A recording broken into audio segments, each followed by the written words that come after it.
They say you find out who your family truly is the moment you tell them no. Folks around town know me as Harper, the daughter who pays everyone's bills, the good girl who never argues, never fights, just keeps the peace while my parents and their golden child sister walk all over me. But not this time. It started with a group text, sunny emojis dancing around hotel photos. Mom wrote, "Harper, we're going to Cancun. You can come if you pay your own way." Okay, fair enough. But then she added the twist of the knife. And of course, your sister deserves this trip too, so you'll cover her share. My fingers went numb.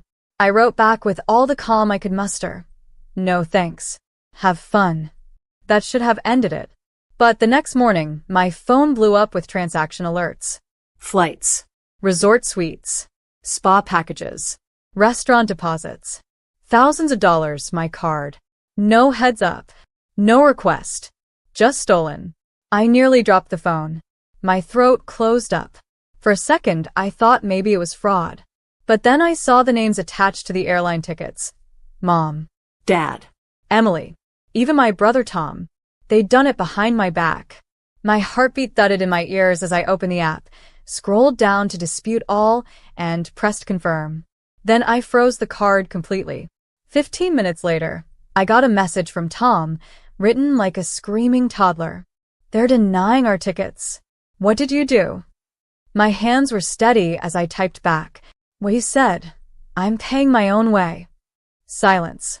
Then, an hour later, pounding at my front door, so hard I thought the hinges might crack.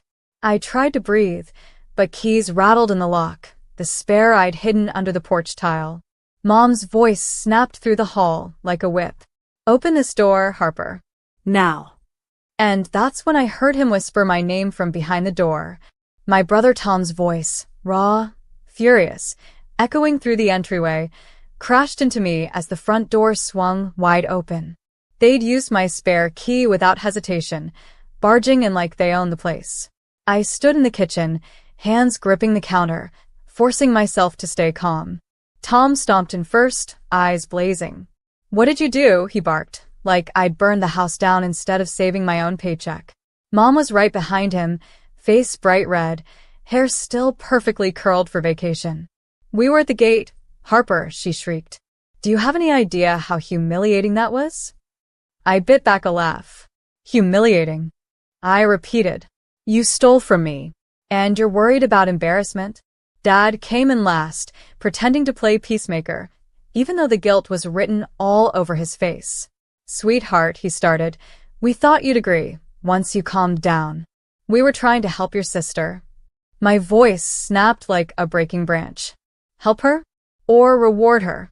Emily does nothing, and you reward her with a luxury vacation. On my card." Tom crossed his arms. "She's stressed.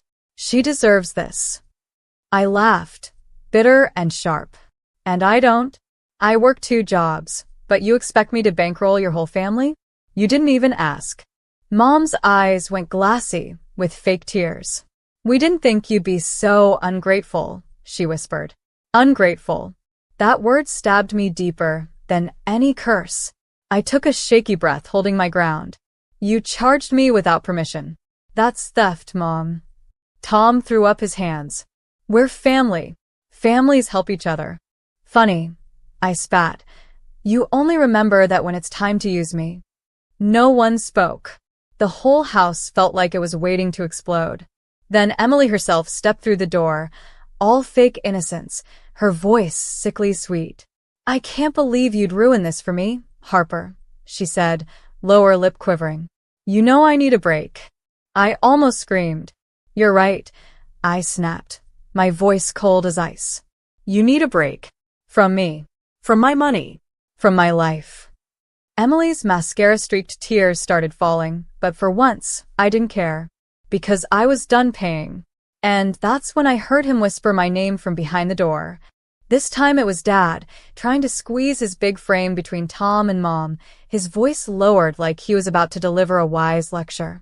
But I saw the panic hiding in his eyes. Panic that maybe, for the first time, I wasn't going to fold. "Let's be reasonable," he said carefully. "These things are expensive. We couldn't book last minute. We needed your card." I felt the rage crawl up my spine like a living thing. You needed my card, I repeated, my voice shaking with disgust. Not asked for it. Not discussed it. Stole it. Emily sniffled dramatically, leaning against the doorframe. I'm your sister, Harper. I thought you loved me. I stared at her, eyes burning. I do love you, I said, calm but lethal. That's why I didn't press charges for fraud. She flinched like I'd slapped her. Mom stepped forward, her voice turning syrupy, the performance she'd perfected all my life. Honey, she purred, don't you feel even a little bad? We had to stand at the gate like criminals. I folded my arms. Good, I said, without blinking. Because you were acting like criminals. Tom slammed his fist on the hallway table, making a vase rattle. You're tearing this family apart. That made me laugh. A dark, humorless sound I didn't even recognize in myself. No, I shot back. I'm just refusing to let you keep tearing me apart. The quiet after those words was heavy, like the walls themselves had stopped breathing. Emily tried again, voice cracking. You owe me, Harper. Mom says you're the reason I have anxiety. You owe me for ruining my childhood. Something inside me snapped clean in two.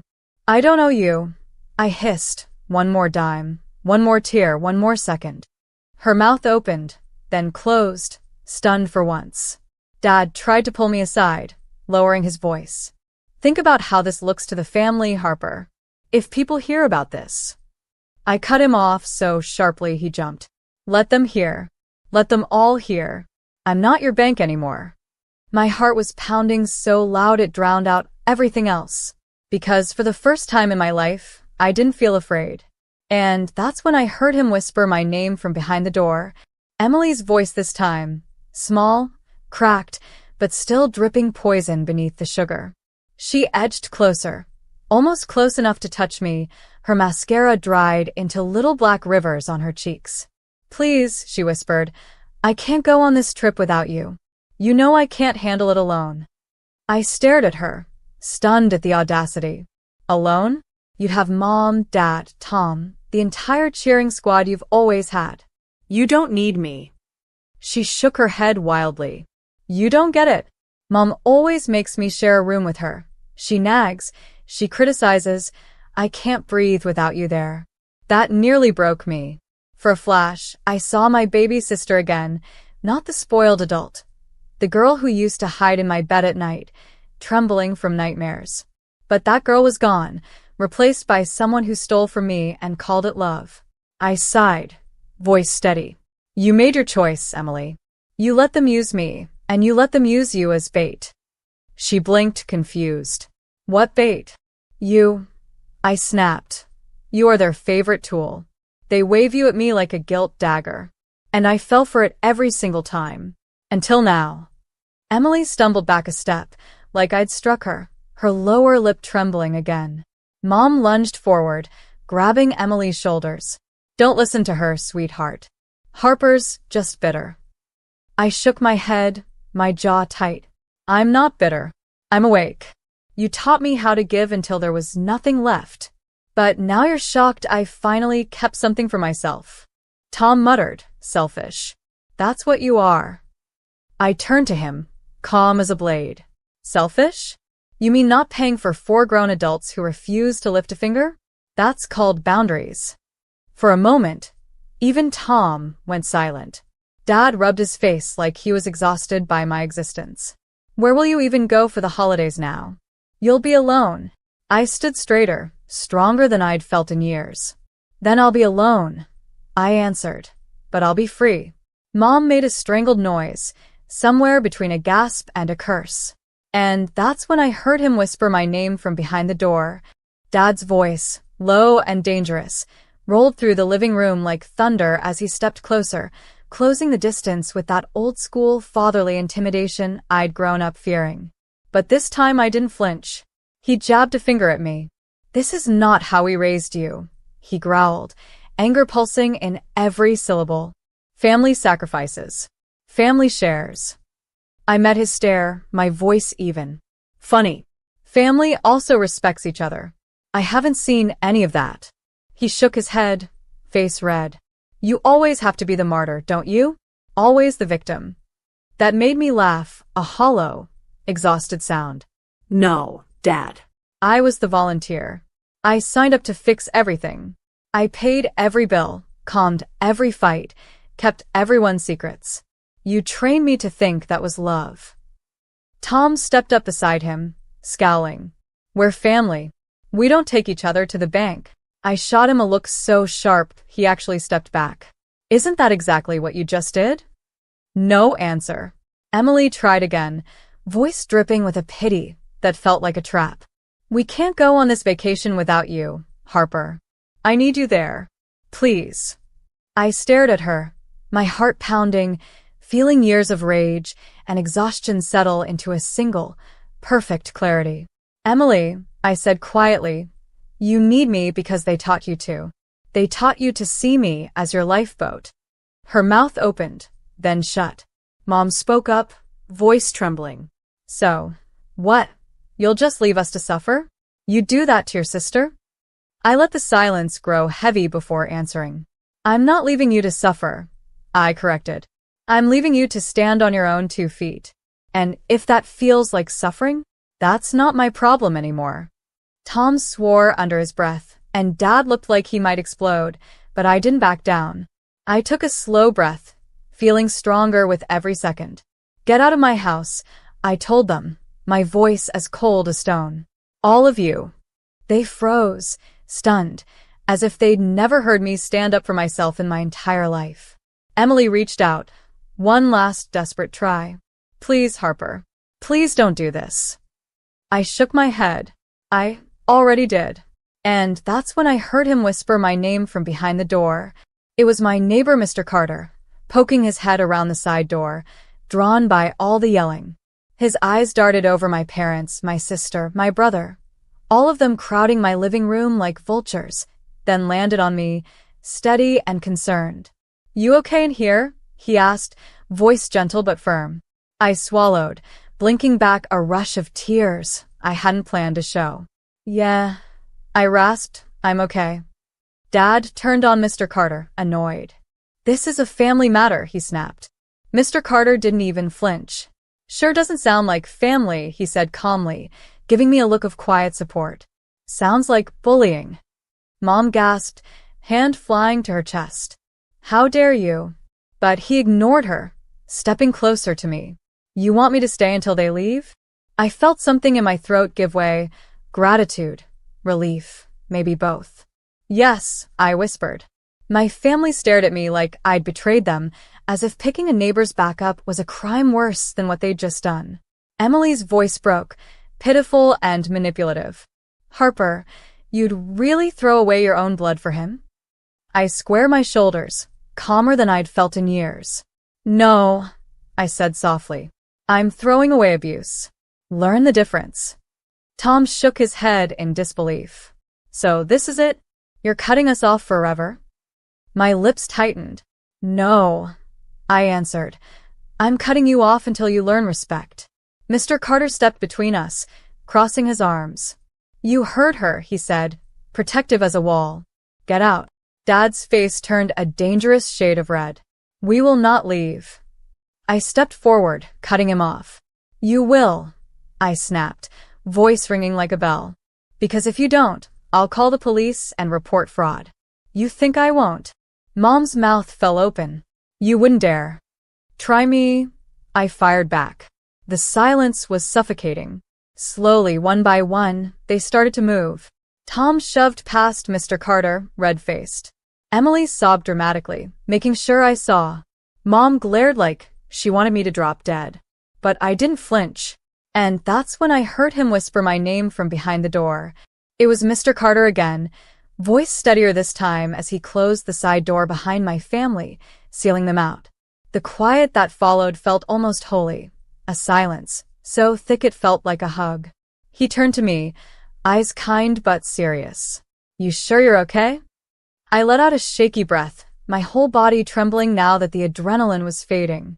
I don't know, I admitted. But I think I will be. He nodded, stepping closer. You did the right thing, Sometimes the only way to survive is to walk away. Tears blurred my vision. Why does that feel so wrong, then? Mr. Carter sighed. Because they trained you to think keeping their secrets was love. Those words cut deeper than anything my parents had thrown at me. I swallowed hard, voice breaking. I just wanted them to love me back. He rested a hand on my shoulder, warm and solid. You showed them what love really costs. That takes guts most people will never have. I nodded, wiping my cheeks, breathing a little easier. Thanks, I whispered. Just then, my phone buzzed again, a new text from Emily. The screen lit up with her pitiful attempt at guilt. You've destroyed our family. Hope you're happy. I exhaled, calm, unshaken. I typed back only 3 words. I am free.